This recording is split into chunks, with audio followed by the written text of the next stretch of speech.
You're listening to 91.7 FM, WSUW, in Whitewater, Wisconsin.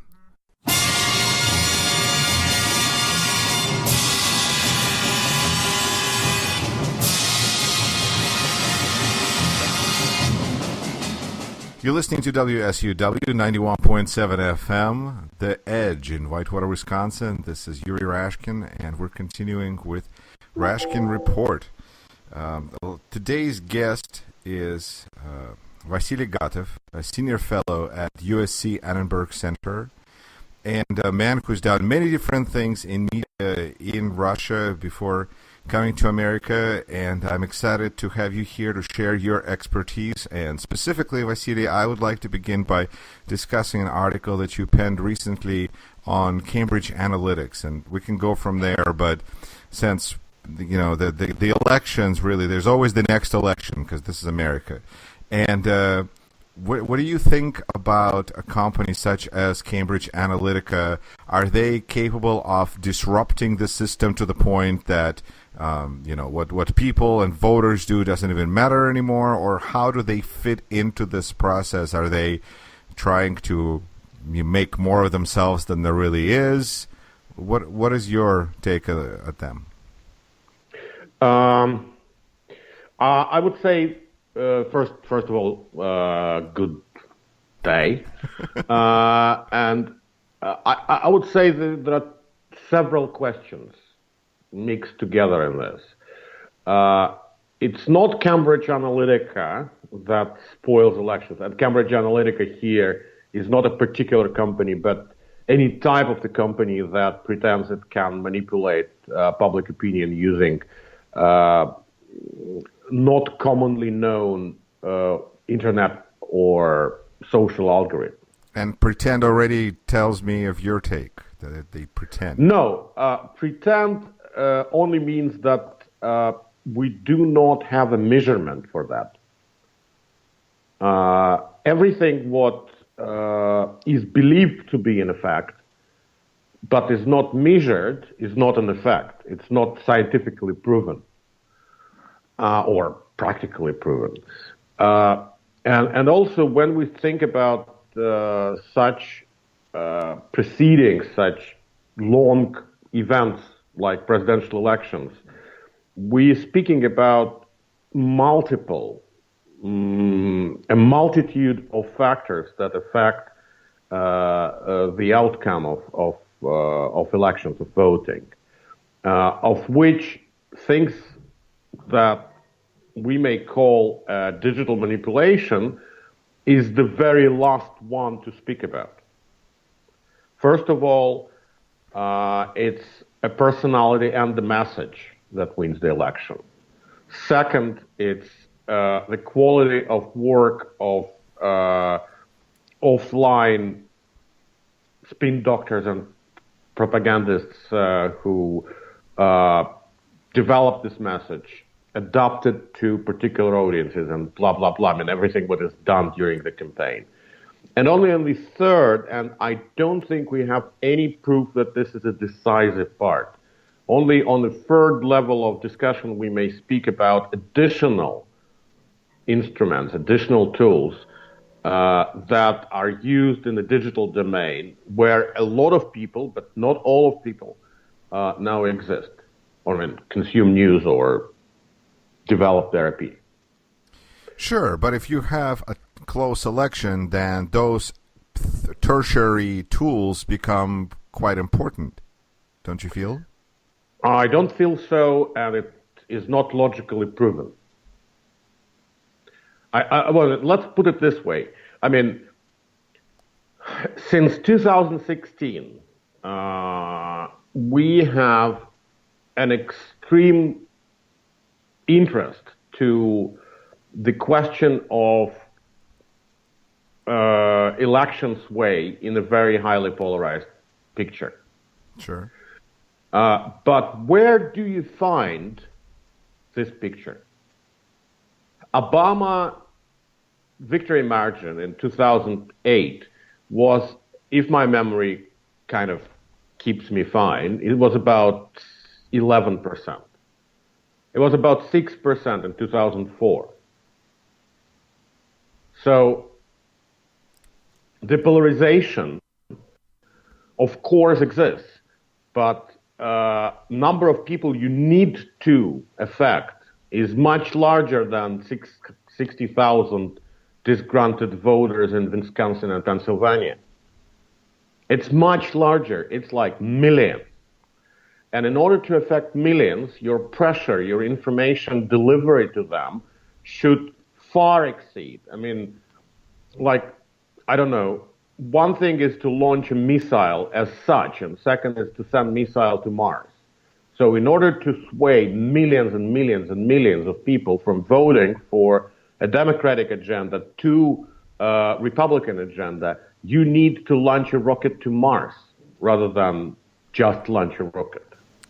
So you don't feel, therefore, that in a next election, it's going to, this kind of attempts at social media manipulation will be effective at all unless... What I expect for the next elections, or even now, you can see how this technology is being used in midterms. Already is used in midterms and special elections. There's a number of companies and groups that openly or covertly offer their services to candidates, pretending they can do everything what Cambridge Analytica did and even more. But what really decides the election are not social media, are not targeted posts. It's the message and the personality. I mean, if you have a good message, even if this message is negative, in this particular case, I mean, let's. How do you deliver that message? Who do you deliver it to? Doesn't that matter? That depends on audience. That depends on the constituency. I mean, in some constituencies, social media would be absolutely senseless. Like, because people don't use them. I mean, they're probably too old or too conservative or too attached to traditional media. And you need television, you need printed press, you need door-to-door agitation. In some places, supposedly, everything what comes out of television would be perceived negatively. So you have to change the way of delivering the message. That's I mean, what I have written recently is that many people don't meet political technologists. They don't ordinarily know what these people know and do. These people are social engineers. They take society as a mechanism and try to find a way to make some particular result out of this society. And this is difficult but not impossible. And in order to do so, they can employ this tool, another tool, third tool. As far as these tools are legal, I see no problem with that. I mean, the question with Cambridge Analytica is not about whether or not tools of this type should be employed or not, and whether it's fair. But the fact that Cambridge Analytica, because it was a British company, managed by British people, and actually receiving a lot of support from another side of the ocean, whether the work of this company for Trump campaign was legitimate. But this is not about the legitimacy of what they've done. It's about the decision of the Trump campaign or whoever it was to hire Cambridge Analytica. This has nothing to do about social media or Facebook or data breach or whatever. This is election law. So you see the problem is the company being hired in the first place when they're essentially owned or have some foreign connections. I mean, every campaign employs Palantir. Palantir has whatever Cambridge Analytica has, but even more than that. I mean, on top of social media data Palantir has. They have your credit card information. They have your payments history. They have your acquaintances history. They monitor telephone logs. But Cambridge Analytica got 50 million records from Facebook. Isn't that a quite substantial number to operate with? I mean, it's... Again, as I said, Palantir has data on every single credit card owner in the world. What is Palantir? This is a new word to me. Not volunteer.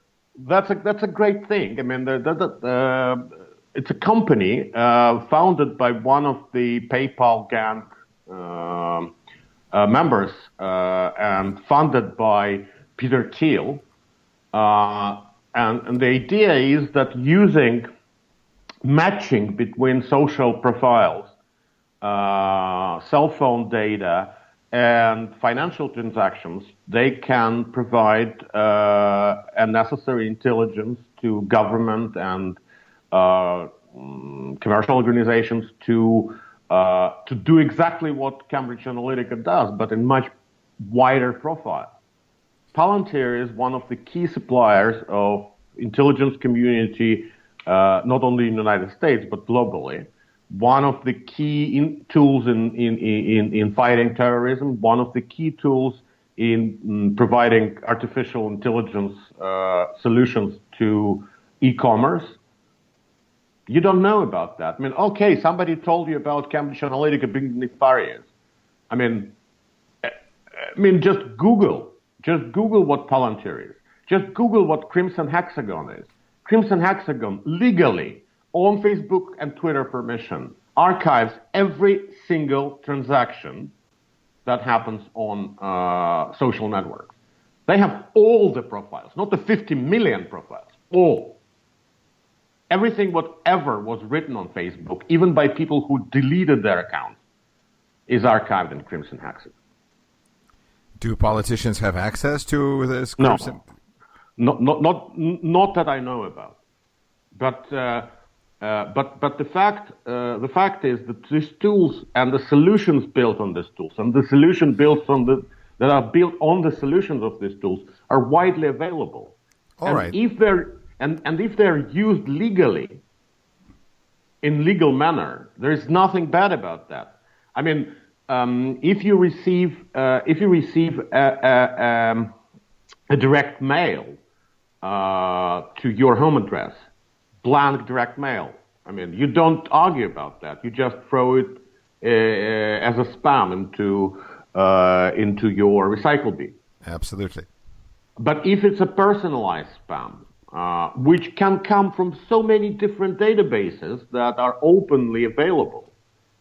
I mean, your tax database, I mean, your address, local registration, your local taxes. I mean, they can match it to your profile and send you a personalized email. Or you leave so many traces in places that ask for your, just a checkbox. I mean, I agree. I mean, I have my, United card or American Airlines card. And then I was not attentive and I didn't prevent third parties participating in American Airlines or United programs of sending me emails. Everything, my address, my matching, my social profile matching and so on is in the database. And it's not nefarious Cambridge Analytica. It's companies like Equifax, because one of the Equifax businesses is this matching. So when you buy a narrative that some evil nefarious organization did something very bad, I mean, first thing, I mean, is it true? I mean, look at the companies that offer you. Well, it looks like you're questioning every word in that sentence, you know. Nefarious company. Every. No. I mean, I'm not saying Cambridge Analytica is a good company or their business is a good business. But one thing that I don't agree with is in the kind of this persistent search among American liberal commentary I mean, I'm very careful, not liberal, within American commentary that try to find someone whom you can victimize for Donald Trump presence in the White House. You mean blame? You mean blame? Russia blame and so on, and I don't know, crucify Russians, Cambridge Analytica, Roger Stone, Robert Mercer, whoever. I mean, but not half of the population. I mean, a little bit less than half of the population that really voted for him. Well, because we cannot. I mean, it's difficult to blame your neighbor who could have been a Republican or could have been a Trump supporter. And you can the only thing you can dream about is that someone came and screwed his mind, and the person was acting like a zombie when he or she came to the polling station and put a hole or pressed the button that made Trump a president. Not so much that, but I would say that the idea there is that people are being fed a diet of information that reaffirms their biases, and if that information is inaccurate, if that information is fake, it doesn't necessarily seem to matter to the person who has the bias, and therefore it reinforces their point of view, and therefore they're more likely to go and vote based on these false accusations and then produce an outcome, even though they're the ones voting. But it's like if I keep telling you that donuts are good for you, and maybe they're not, but you really like donuts, and you're going to go and continuously eat food that is bad for you, and then you have a heart attack. Okay, yes, it is your fault that you had all those donuts, but isn't there some responsibility on the people that fed this information to you? Fair point. But I just want to remind you a very American story about Consumer Reports and Ralph Nader. They brought down several hundreds of brands and products, disclosing the information and making people aware about that. Sometimes they were extremely efficient, both in terms of scale of the operation and efficiency of the operation. Never it was timely. Never it was harsh things. I mean, you can't destroy something that is being built for years with one single publication. You have to be persistent. Just prove it. And the problem is that I mean, I know that neither Consumer Report nor Nader have absolutely clean and great reputation, but the difference is that when they went against, let's say, Chrysler or I don't remember, Motorola or a few other cases, their offensive was usually well documented, precisely built on the data that was sufficient to detest the failure to protect consumer rights or even other laws, safety laws. I understand. I mean, this may sound strange and a bit gaslighting, I mean, to American society, but that's kind of thing that's necessary to remember. I mean, if you dislike something that is present on the market, political market as well, I mean, you can bring it down by procedure and by public opinion, but you only can do it if your arguments are being A, rational, B, well supported by data, and 3, that are kind of legally binding. And I mean, the fact that elections were recognized by the whole system makes the only way to correct these failure, an impeachment. An impeachment is impossible until midterm elections are won and possibly Republican Party getting back to senses and realize that they have to do something about the president that buries not capitalism, but the reputation of the party first and foremost. So, in this case, I mean, I just think that sort of bringing Cambridge Analytica is another kind of perpetrator that helped to something that newspapers or whatever dislike so much. I mean, so what? I mean, yeah, that was wrong. And especially in this post-truth world where limits of moral have really shifted. I mean, we all see how they shifted. I mean, never in the history American president lied so much. Or when he lied, that was forgiven. I mean, it's almost 16 months when he's president, and he lies and lies and lies. So what? Anything changed? He's being escorted from the White House with the box of his personal papers? No. Well, he doesn't read, so it would be difficult. I will remind listeners that you're listening to. That's a good joke. He'll be escorted out of the White House with a bunch of TV screens. Right. There you go. You're listening to 91.7 FM WSUW, The Edge in Whitewater, Wisconsin. This is Rashkin Report, and I'm your host, Yuri Rashkin. My guest today is Vasily Gatov, a senior fellow at USC Annenberg Center.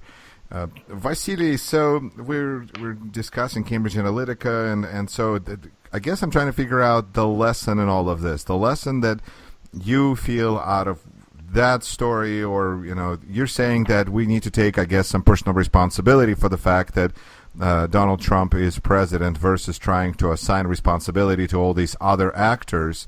Do you feel that that's the lesson, is that we just should remember that all responsibility rests with us? No.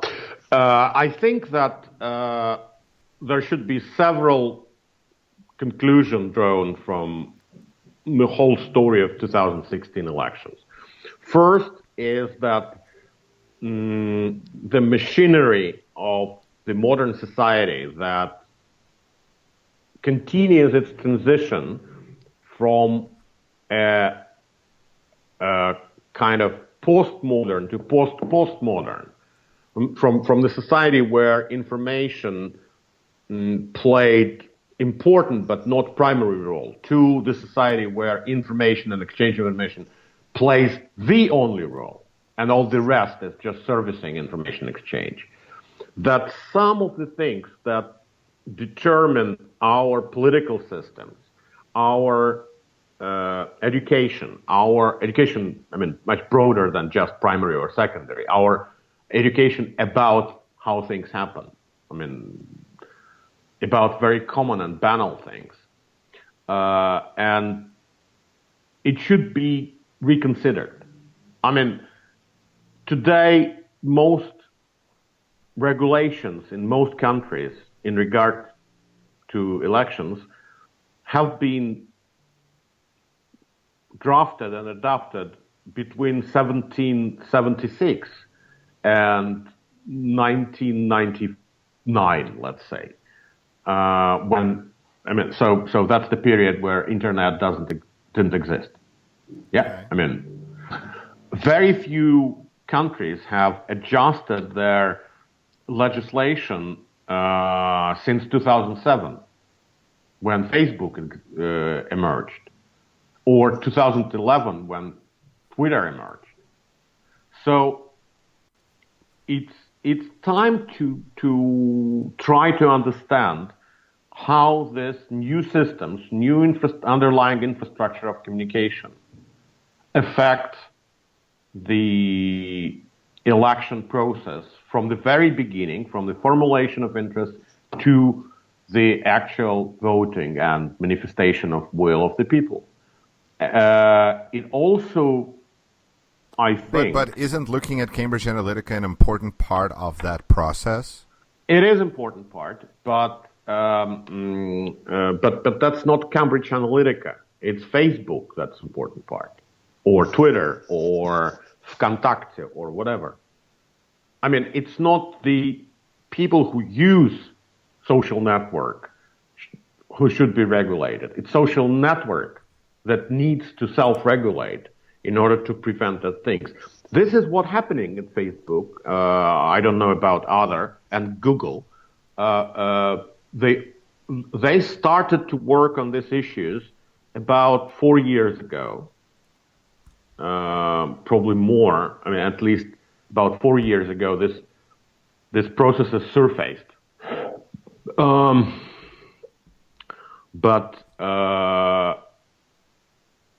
But I think it was slow. It was pretty ignorant. I mean, they really didn't listen to people who tried to advise them from a humanitarian point of view. They said, "Oh, everything should be solved with engineering. I mean, with computer algorithms." No, sorry. I mean, content is not created by robots and for robots. It's created by humans for humans. And therefore, when you try to employ algorithms to, well, let's use this word, censor content created by humans, you immediately face illegal scrutiny, because people have their understanding of their rights. And similarly to what is happening with not only Cambridge Analytica, but in general, use of Facebook for political operations by kind of Russian Internet Research Agency or people who created a fake news websites for commercial purpose and so on. This is not regulated. Nobody knows how to regulate it. Nobody understands how this regulation should be designed within limitations that American Constitution, for example, American Constitution puts on in the First Amendment, that you cannot suppress any voice within the society. Well, I mean, there are limits. We can't yell fire in a crowded theater, but you know. So maybe there's a way to expand this to social media. I think this need to be discussed by legal right. Well, legal professionals rather than us.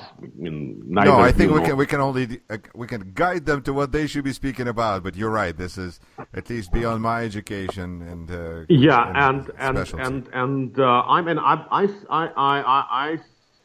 met and discussed that with First Amendment lawyers and so on.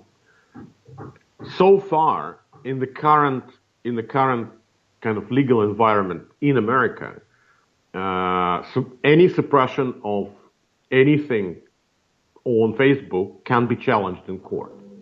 Right, Vasily, and this is kind of what I wanted to focus in on for this particular question. There's three ways to affect change in the United States, as far as I can tell.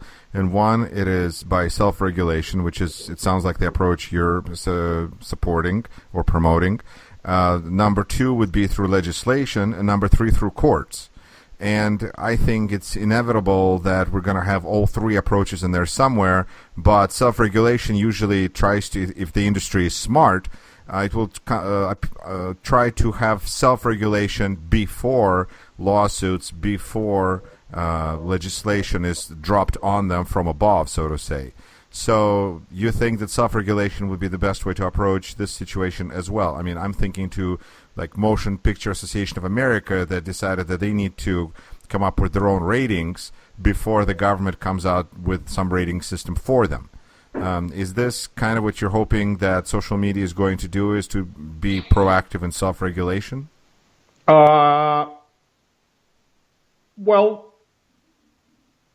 I would expect something like that to happen. The problem is that what we call social media companies, in fact, it's three companies, and they are cutthroat competitors.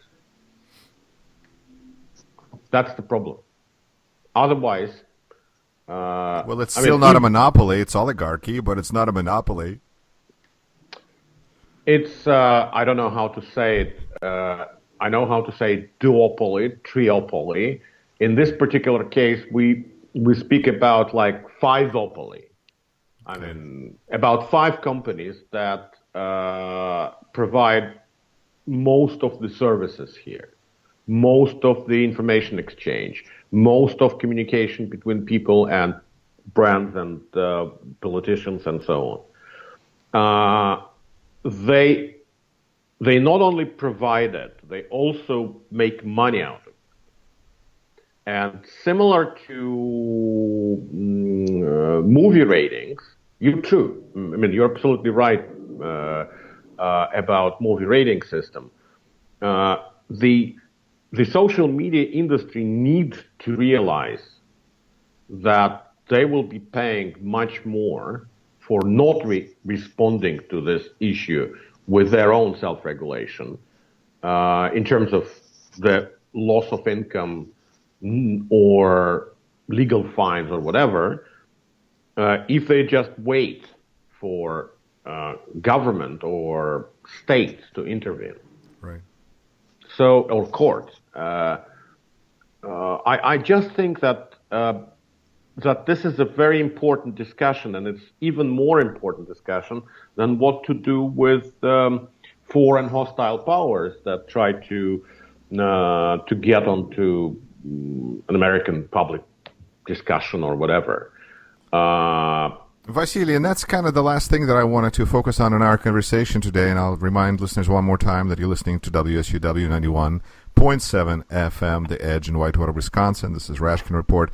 We exist as a radio program on WSUW, but also as a podcast, so make sure to go to whatever service you use to download podcasts and find Rashkin Report there. You'll find some programs in English and some programs in Russian. But the ones in English, I think, are definitely easier to listen to. And also you can find it on YouTube, Rashkin Report. If you have guests or topics you would like to see discussed, please message me via either Facebook page, Rashkin Report, or Messenger, or find me on campus. And my guest today, I'm very excited to have with us VASILY GATOV, who is a senior fellow at USC Annenberg Center. USC, of course, the University of Southern California. Vasily, so what about those foreign powers that may be interested in our elections? Now, you're in the United States. You're originally from Russia. I'm originally from Russia. Here we are in the United States looking at the situation. How concerned are you, and how concerned should all of us be about the impact that Russia can have on our elections here in November of this year, for instance, or any elections? Well, it would be easier to answer in Russian, but because I could draw to some very obvious things to Russian speakers, like I've mentioned in my kind of blog post about Cambridge Analytica. One of the biggest outcomes of Russian meddling, or other examples of digitized meddling previously, is that you cannot really hide it. In the material world, in the world of cloak and dagger,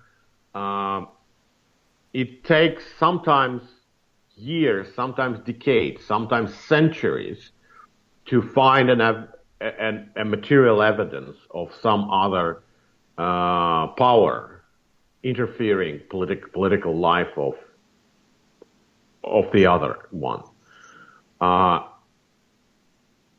In digital world, it takes probably days or months sometimes.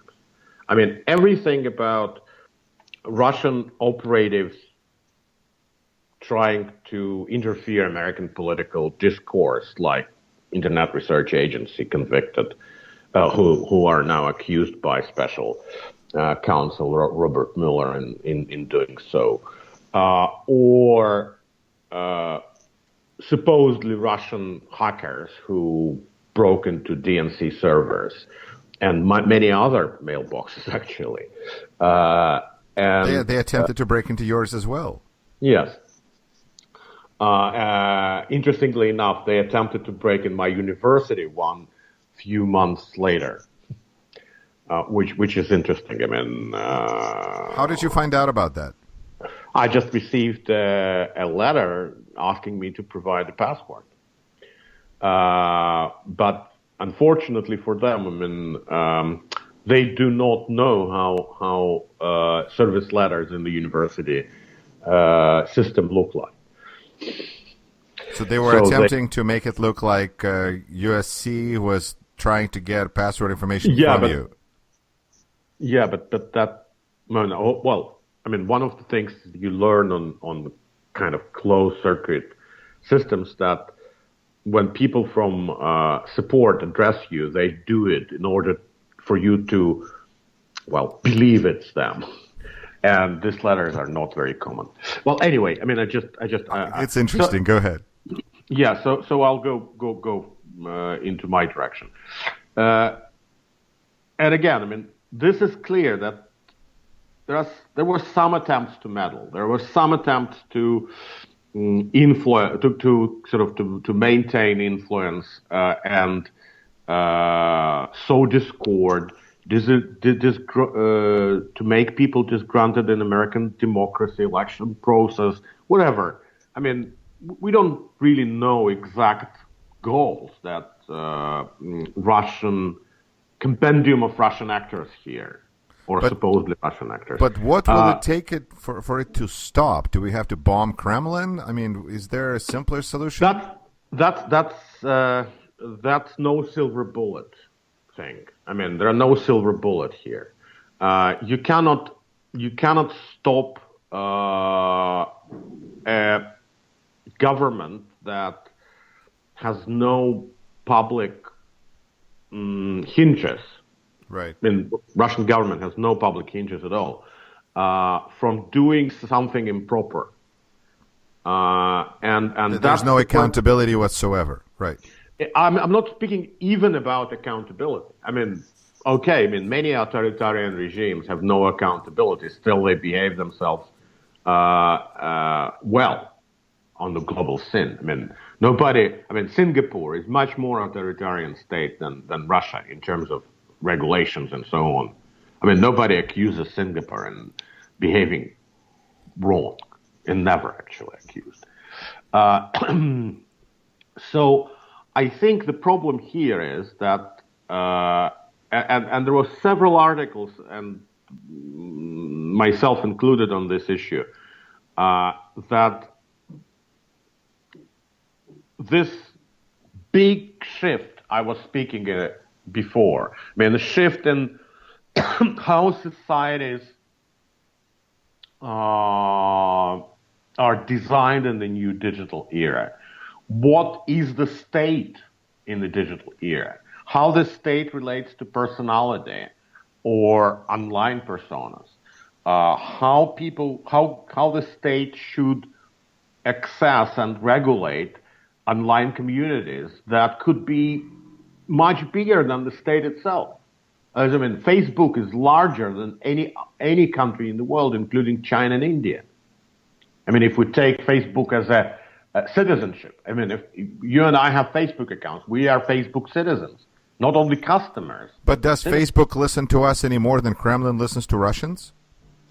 I think Facebook is no. I mean, I don't. Better to say, we have examples of both attentiveness of Facebook and ignorance. So sometimes Facebook listens even more attentively than you think.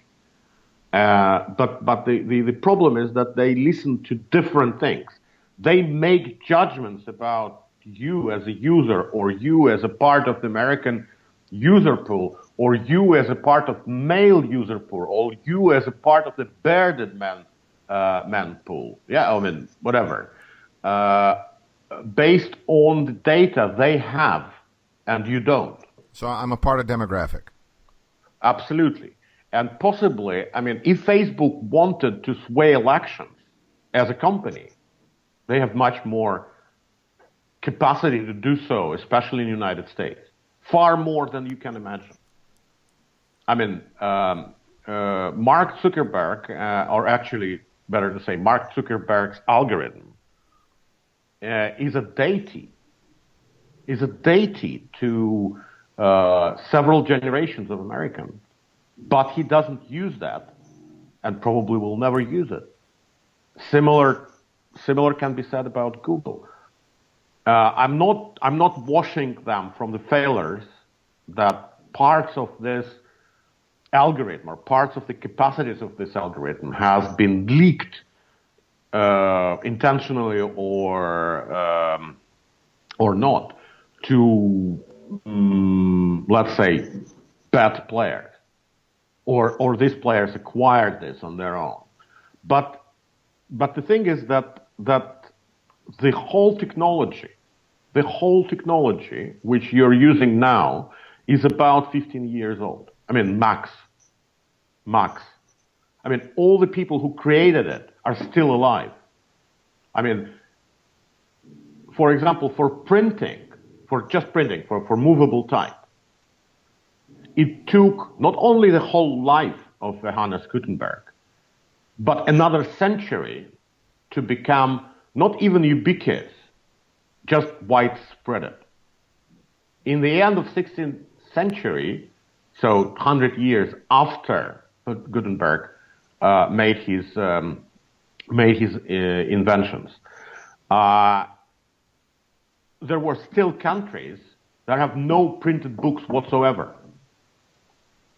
And now you speak about the technology that has become not only ubiquitous, but it's absolutely universally accepted by 3 billion people in 15 years. So does it mean that it will also disappear just as quickly? And are you looking at getting rid of your Facebook account? I was thinking about that, but completely on different reasons. I mean, it's not that I'm not concerned about my privacy, but it just takes sometimes so much time. So it's probably against my working interest. But because I understand you need to kind of compact this. I mean, I can say, I mean, the problem is that the states as personalities, as I don't know, as huge multi-human algorithms need to speak to social networks that are also like the states, multi-personalized, multi-faced organisms, and find some solution to that. Otherwise, we'll face development that is very much unnatural and very much similar to what I don't remember what was the name of this Pope who launched Counter-Reformation in 15. Oh, my history is not that good for this period. I think it was Julius VI. That he will make a mistake that will cost Catholicism and I mean the footprint of the whole Europe. So I don't know. I really don't know. I mean, I think that's when you don't have immediate solution. Not only me. I mean, nobody has this solution. Nobody can even pretend they have a solution. I mean, it's a time to sit down and speak. All right. So it appears that Pope Paul III is considered the first pope of the Counter-Reformation. Okay. So is that Mark Zuckerberg? Is that Vladimir Putin? Who is Pope Paul III here? Well, let's hope it will not be Silvio Berlusconi. All right. Vasily Gatov, thank you so much for being on the program. Always pleasure to talk to you, and feel like we all learned a little bit. Thank you so much. Thank you. You're listening to Rashkin Report.